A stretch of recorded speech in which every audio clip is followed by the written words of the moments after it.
Okay, well, I think we can go ahead and get started now. I just sent out one more email to remind people to get in here. We got about 30 people here right now. So I guess with that, let me introduce Norman. Now, I'm sure many of you know Norman. I will spotlight him too. See if I can do this right. Hey, there he is. Norman is a journalist, media critic, anti-war activist, former U.S. congressional candidate. He's a longtime associate of the media watch group Fairness and Accuracy in Reporting, and he is a co-founder at Roots Action. And the No Honeymoon campaign is a product of Roots Action. And we're all very thankful and grateful that we have this campaign going on right now because we absolutely have to keep pressure on Joe Biden, especially in these first couple years of his campaign, or not campaign, of his presidency. So I guess with that, tonight we are talking about Biden's cabinet, the makeup of it so far. How's it looking? What does that mean to progressives, and what should we be doing about it? Are there particular people we should be challenging? So I guess with that, Norman, why don't you give us a rundown of Biden's cabinet so far, what's going on, and how we should be feeling about that? Yeah, well, thank you. And thank you, Ryan. And thanks to everybody who's on this call. I know a lot of folks who are on with us this evening were part of the Roots Action campaign, Vote Trump Out. And as you may remember, the Vote Trump campaign, Vote Trump Out campaign had two parts. First was Vote Trump Out, and the second was Challenge Biden. And Roots Action and the activists involved, and there were hundreds of them, made that pledge. And fortunately, we were successful, along with a lot of people at the grassroots, in supplementing what was not perhaps the most effective campaign per se from the Biden official campaign. We're successful, of course, in dethroning the Emperor Donald Trump. So now we're on to making good on the second part of the campaign pledge, to challenge Biden. And we know that some people very sincerely are asking, why challenge Biden, give him a chance, and so forth.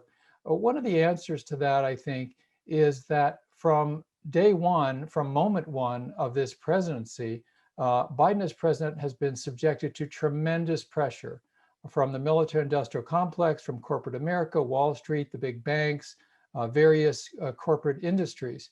And if progressives don't create and maintain counter pressure, then we are in grave danger of repeating a similar kind of historic experience that has occurred two other times in the last few decades. In 1992, Bill Clinton, being elected president with some progressive utterances in his campaign, went forward in early 1993 with stocking his cabinet with people from Wall Street and the big banks and speculative firms in the financial sector and corporate America in general. And then the administration went ahead and pushed through NAFTA, and later on went through to enact a lot of other, shall we say, progressive antagonistic measures, such as repealing Glass-Steagall in terms of banking regulations, implementing the so-called welfare reform that had such brutal negative effects on lower income families. And to the point here is that 2 years after President Clinton came in with immediately kowtowing to corporate America, the Republicans swept Congress. And then fast forward to 2008, of course, Obama gets elected, and he also then in his first year of the administration has a cabinet that is from Wall Street, corporate America friendly. The big banks are in trouble from the financial crisis. The Obama administration bails out the big banks. They're too big to fail, but lets a lot of people whose houses are underwater sink and suffer. And again, 2 years later, in 2010, Republicans take over. So even at the level when we're asked, well, give them a chance, we want to fight the Republicans, of course, progressives, Roots Action, many other groups, we know that we've got to challenge and defeat the right wing, the Republican Party. At the same time, we need to challenge corporate Democrats on the issues, on the merits of the issues, and also seeing that, as Bernie Sanders continues to say, if we don't challenge corporate Democrats, then we only have a door open in this country from populism to move forward into the phony kind of populism that Trump was propagating, the racism, the xenophobia, the nativism, the misogyny. There has to be another big door swung open wide that is progressive populism. And that's very much in keeping with what we're about in terms of no honeymoon for Joe Biden and the administration. So then it comes down to particulars. You know, there's a saying that personnel is policy, and to some important degree, that is the case. And as you know, because you're engaged with this No Honeymoon campaign, we've had a rather mixed result from the appointments to the cabinet and other important positions that Biden has been filling since his election in November. Roots Action, of course, like other groups, has to pick and choose which are the appointments, the nominees to cabinet and other roles that we're going to take on. And I think our biggest success, we worked very closely with Progressive Democrats of America and Code Pink and World Beyond War. Roots Action really had a major role, and even outlets, major media outlets like the Washington Post have acknowledged this. We had a major role in preventing Michelle Flournoy from being nominated as Secretary of Defense. I think historically, this has been our biggest impact since the election of Mr. Biden. And why Michelle Flournoy? Why was it so important? She's a notorious hawk. She has been advocating for many years for military confrontation with China, including being able to mobilize enough Navy vessels and other aircraft and so forth, other military forces to be able to, she postulated it would be good to be able to threaten to and have the capacity to sink the entire Chinese Navy in 48 hours. This was very bellicose, very dangerous.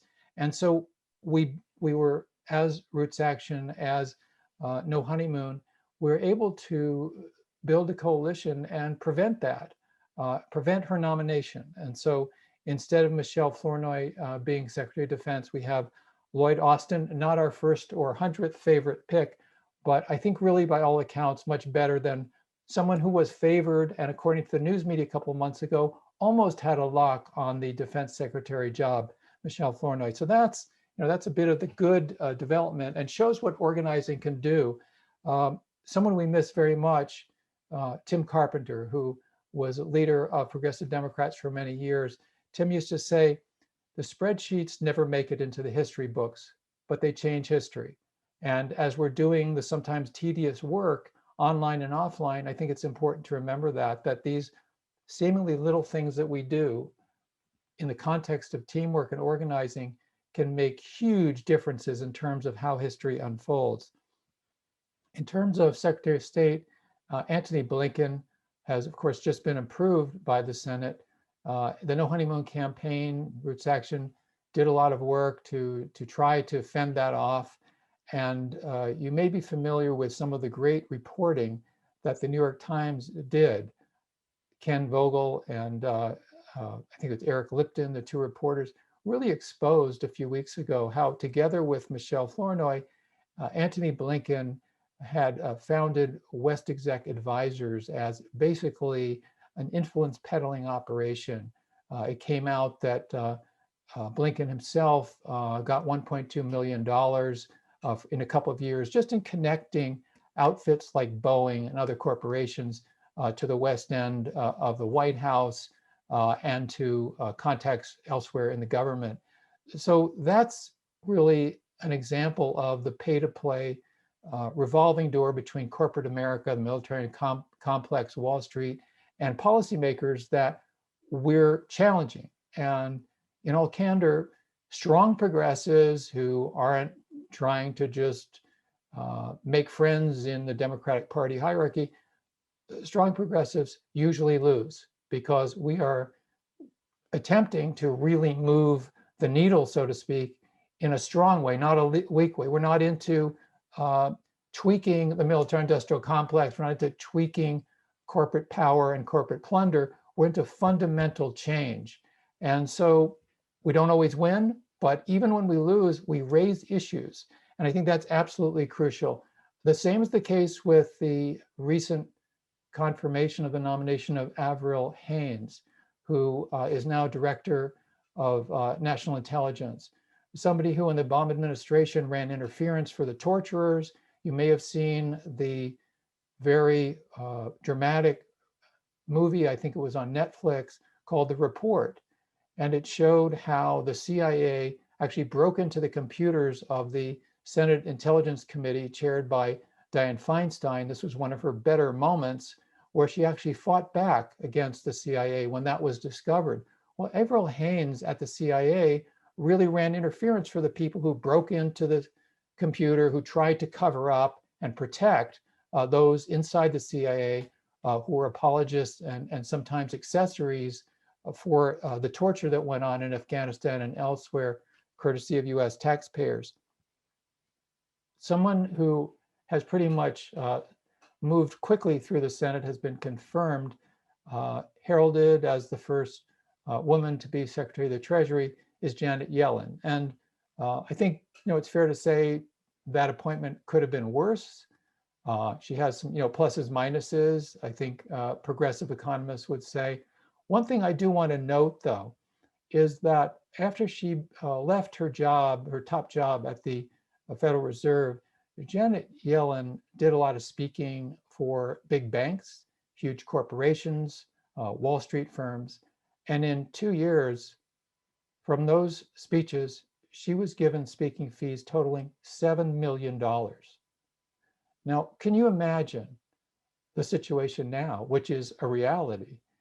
Here's somebody who is Secretary of the Treasury who received $7 million from firms that she now is charged with interpreting the regulatory process for, charged with deciding who has violated regulations that are supposed to be assessed by the executive branch and by the Treasury Department in particular. So again, this is the kind of sleaze that we need to confront and raise these issues. And we really don't conflate the Republican Party and the Democratic Party. We don't conflate the Trump administration with the Biden administration. But the reality is that we don't want to grade on a curve. And if something's wrong, it is wrong. And we don't want to let this extremely low bar, you might say that it's not just the Trump administration is a low bar, it's below ground, it's below sea level bar. We don't want to say, well, if it's better than that, if it's not as bad as that, it's okay. And so the No Honeymoon is about really being about our principles, what we're committed to. And of course, when you look at the homepage of No Honeymoon, we have commitments like a Green New Deal, Medicare for all, canceling student debt, racial justice. We're talking about principles that have to be fought for, because if we don't keep pushing, then we're not going to be able to get much progress. I don't want to talk much more. I look forward to leaving some time for some questions and so forth. I do want to mention a few other folks. We've just launched a campaign to raise issues about Victoria Nuland. And I want to mention that Antony Blinken, we knew, was fast-tracked. He was close with Biden for many years. Almost 20 years ago, he was the head of the staff of the Senate Foreign Relations Committee when Biden chaired it, when they did these sort of phony hearings about whether to invade Iraq, and they excluded dissenting voices. So it's not good karma. Biden and Blinken, very close. And now, as I said, of course, Blinken, Secretary of State. But what we did with Blinken was we raised questions. We sent thousands of constituents through the Roots Action website, sent out questions, asking senators to raise these questions. And that's part of the approach sometimes, to say these are important issues about revolving door and so forth. They've got to be raised. In the case of Victoria Nuland, who we've just begun to challenge, she's been nominated and also requires Senate confirmation to be an assistant Secretary of State. And she's somebody who was in the Obama administration. She became notorious through a tapped cell phone conversation where, and this was in the New York Times, she said in speaking to a colleague, "Fuck the EU." That's a direct quote. And the context of that was, we don't care about the European Union. We have our own agenda, and we want to choose who the next Ukrainian president should be. And then they talked about, no, we should choose so-and-so, we should do so-and-so. So here's a US diplomat, not only contemptuous of the European Union, but also saying, no, let's figure out who we're going to install to be the president of this country. And now this is somebody who is rewarded by being one of the top diplomats of the US government. We clearly are trying to oppose her. It's going to be very tough. But again, it's about raising issues. She's very hostile to Russia. She seems to want to ratchet up a Cold War, which is, not the greatest idea when Russia and the United States each have thousands of nuclear missiles pointed at each other. Lyndon Johnson, even at the height of the Vietnam War, recognized the need for a summit with the leaders of the Soviet Union, the so-called Spirit of Glassboro Summit in New Jersey that happened in 1967. We have to at least get back to that place. And appointments like Victoria Nuland are impediments and why we would raise the issues. A couple more I want to mention. Samantha Power, nominated to head USAID, requiring Senate approval. Famous author, however, in recent years, recent decade and more, has really advocated for the disastrous US involvement in military intervention in Libya, which has just been catastrophic, US intervention in Syria. And so USAID has increasingly been an arm of the US military, which is really bass backwards. It's supposed to be a humanitarian agency for international development. And the last nominee I'll mention is Tom Vilsack. And I think that Roots Action and our project here has made some inroads just in the last few days.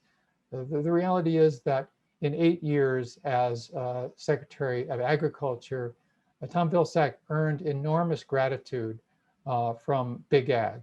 The agriculture giants just love this guy.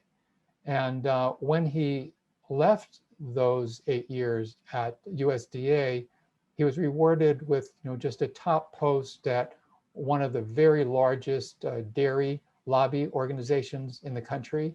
And now he's just spun back through the revolving door. Many Black farmers have enormous antagonism towards him, both because of internal insensitivity to issues of racial justice in USDA, and also just insensitivity and non-responsiveness to the plight of Black farmers who have so many obstacles to gain adequate funding and financial assistance from banking institutions and so forth. And of course, he's earned the moniker Mr. Monsanto, which almost speaks for itself. We have just this tremendous multi-billion-dollar industry of chemicals.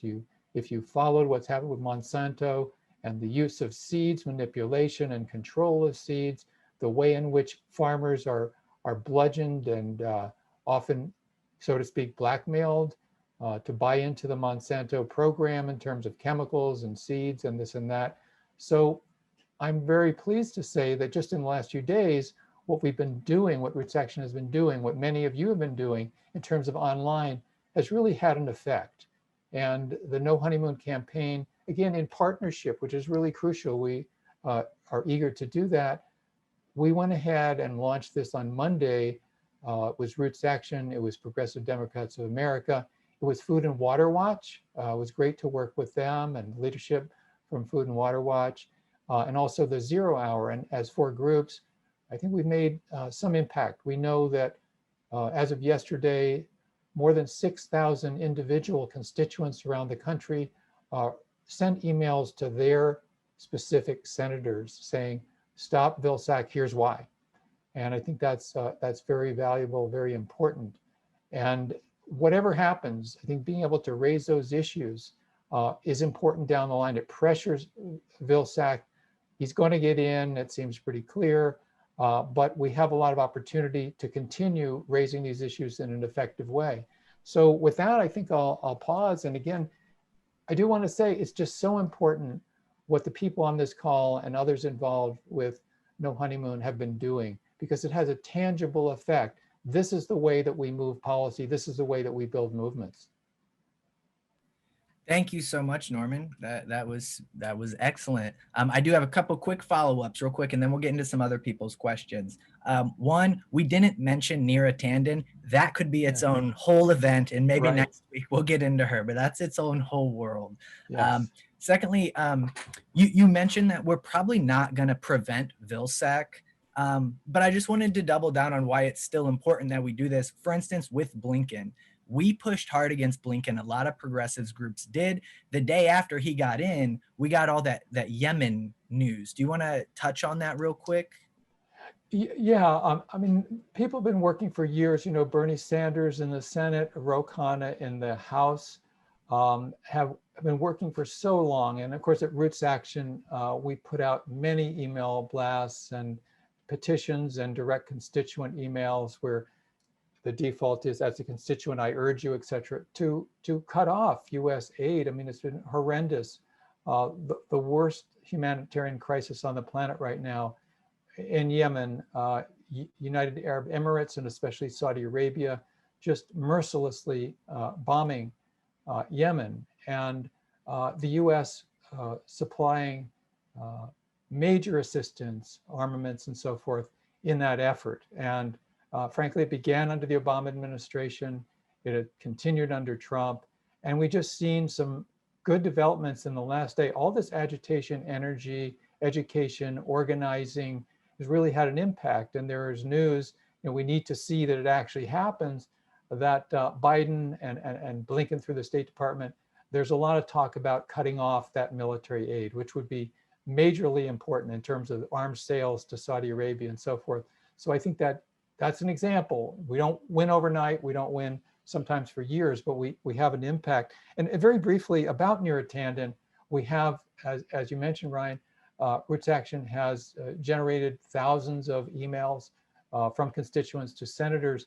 And the Office of Management and Budget is often overlooked. It requires Senate confirmation. It's basically housed in, or at least she would be housed, if not physically, at least organizationally, within the White House apparatus. And she's perhaps the most accomplished anti-progressive NGO leader in the United States. At the Center for American Progress, she worked with John Podesta. She is the biggest, the most prominent denouncer of Bernie Sanders and his advocacy in the last 5 years. That's Neera Tanden.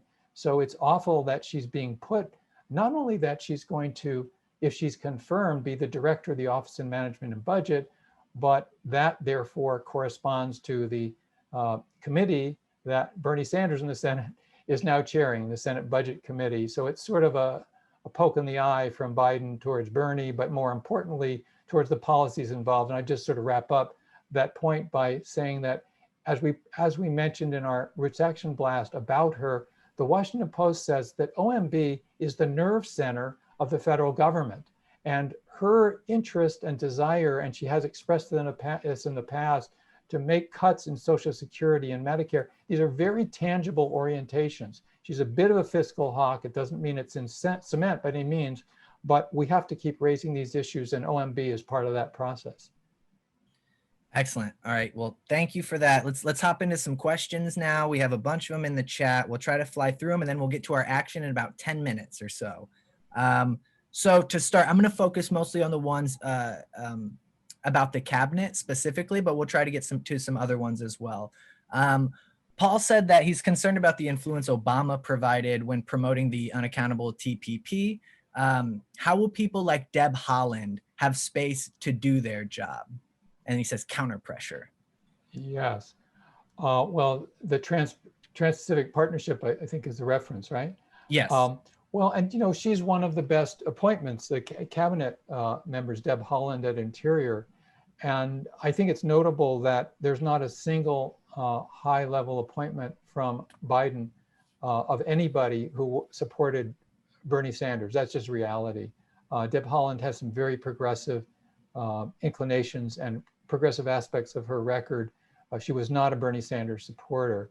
That said, in terms of the TPP, Roots Action 4.5 years ago, co-sponsored the Independent Bernie Delegates Network with Progressive Democrats of America.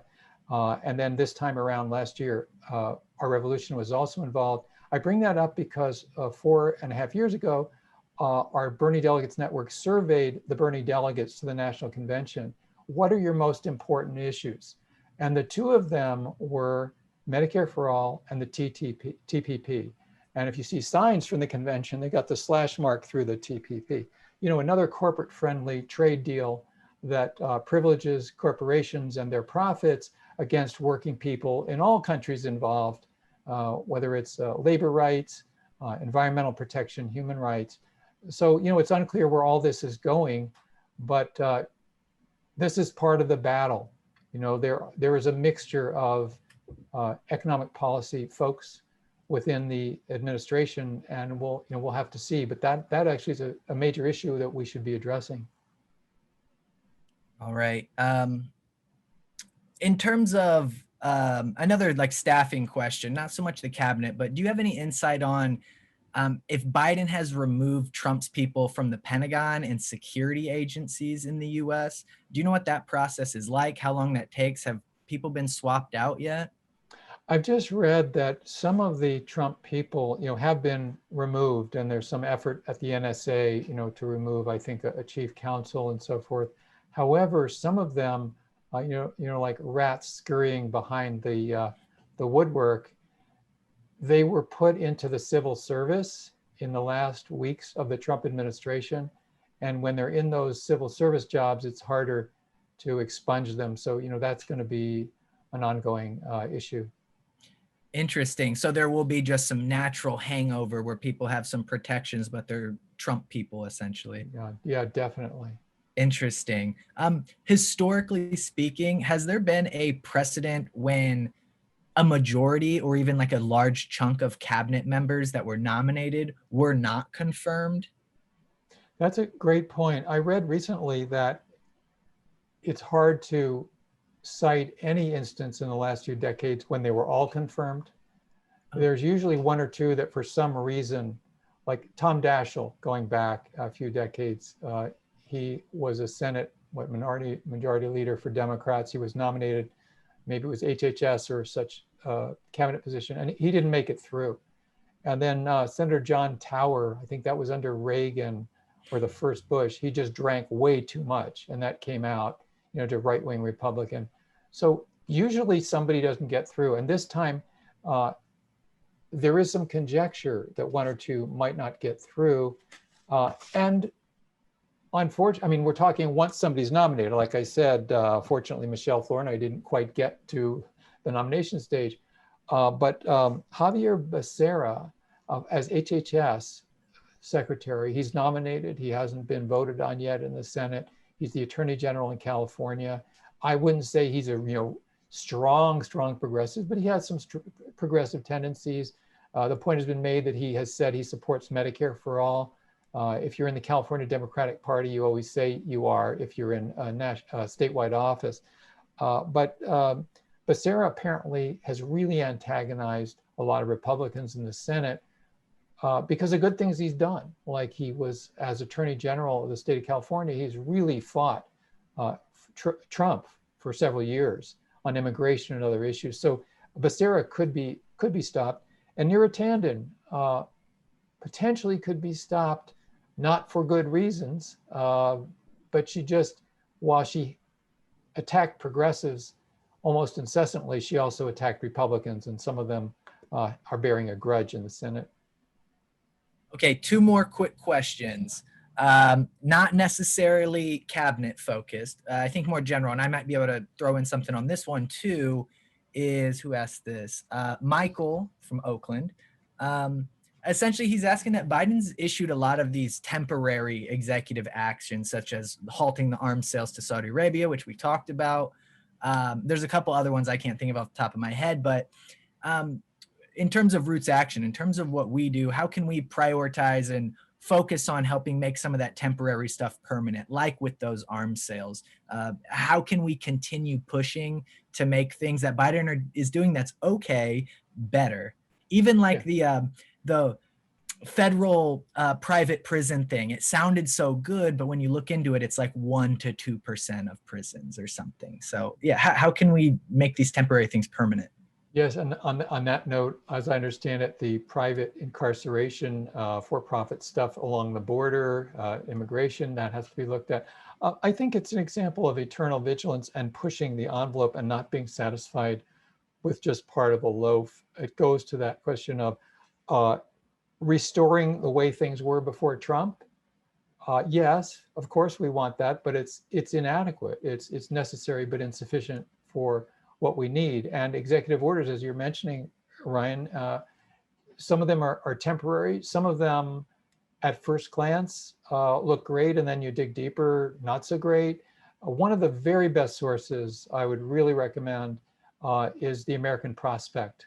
There's no paywall, just the magazine that's online, the American Prospect.com. And the executive editor now, David Dayen, D-A-Y-E-N, is doing a first 100 days feature. And they have been all over it at the American Prospect in terms of executive orders, what can be done. And yesterday, David wrote a piece monitoring the latest on executive orders, saying that they look better in style than in substance. It's not to denigrate the substance, which has been steps forward, but it's not as great often as it's cracked up to be. And we just have a lot more organizing to do, which again, gets me back to, I really feel that no honeymoon organizing can have important ripple effects as we build the campaigns. Sorry, I was muted. Yeah, I completely agree. We just stay vigilant, keep going. I guess the last one, I think you pretty much just answered it. It was, how do we balance the radical gadfly role with practical ability to achieve purpose? Essentially, I think that's saying, how do we balance these big ideas we have with actually accomplishing things in terms of our goals? I think that also speaks to like Flournoy versus Austin, where it's like, wow, this is so far from perfect, but we also defeated Flournoy. So like. Yeah. Well, we have great examples where 5 years ago, $15 an hour national federal minimum wage for all people, that was considered way out there. And people organized, we have Fight for 15, which is one of the 6 main platform focuses of No Honeymoon. Bernie Sanders, 2 campaigns. Now it's mainstream. Now Biden, albeit not totally, but has been moved a lot in that direction. And I think that's true in one issue after another that we've talked about in many others. It's we have a role to play that many encumbered people, even some of the best in Congress, don't feel they could raise. And we at Roots Action feel that it's important, it's crucial to raise them. And one example, of course, would be the rights of Palestinian people, where it's sort of a third rail in Congress, except for some very courageous people, such as the expanded squad and others. But on the whole, it's tough. And yet we got to organize and have a single standard of human rights. All right. Excellent. Well, thank you very much, Norman. I appreciate Thank that. you. I think that's the end of our questions. If anyone else has anything else, please let me know and we can get them answered, at least asked. And I'm going to share my screen now. And I'm going to be sharing the script of what we're going to be doing. Does everybody see that, what I'm sharing?